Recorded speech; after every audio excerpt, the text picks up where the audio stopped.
Now, the rest of the story.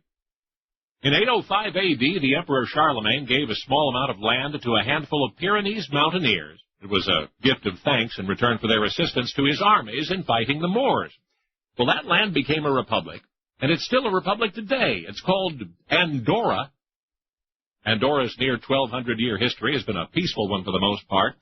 But once upon a time, Andorra went to war with another European country and stayed at war for 44 years. As you might imagine, Andorra is one of the oldest republics, if not the oldest in the entire world. It's also one of the smallest. The whole country is about half the size of New York City. Now, whereas Andorra once relied on tobacco smuggling for revenue, its economy is based on tourism today. Its mere 25,000 citizens play host to nearly 1 million tourists annually. They come to ski or simply to see. The country's most beautiful scenery is waiting for those who don't mind a long, hard hike. Its rugged, majestic land. In many ways, time has overlooked Andorra, and inasmuch the country has avoided some progress, but also some peril.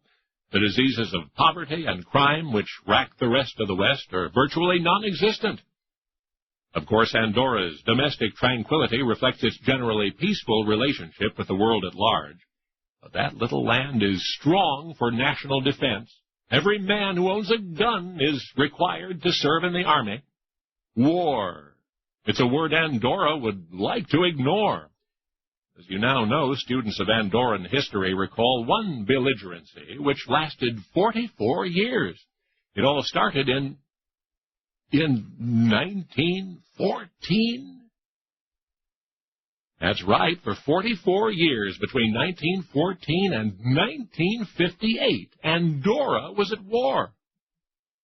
See, Andorra was in World War I, along with practically everybody else in Europe, on the side of the Allies and consequently against Germany. Then the conflict was over, Germany lost, the Allies won, and everyone went to Versailles. January 1919, Italy, France, the U.S., and so on, met to promote a lasting peace. And the result, as every school child ought to know, was the Treaty of Versailles.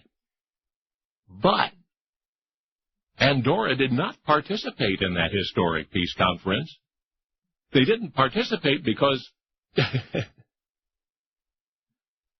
they weren't invited. It was a mistake, an oversight, but Andorra was left out of the peace process.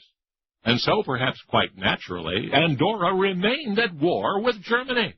Officially at war. If Germany knew, there's no evidence Germany cared, but nonetheless a state of war existed between the two countries through otherwise peacetime and World War II and peacetime again, all the way to 1958, at which point even Andorra grew tired of nobody caring.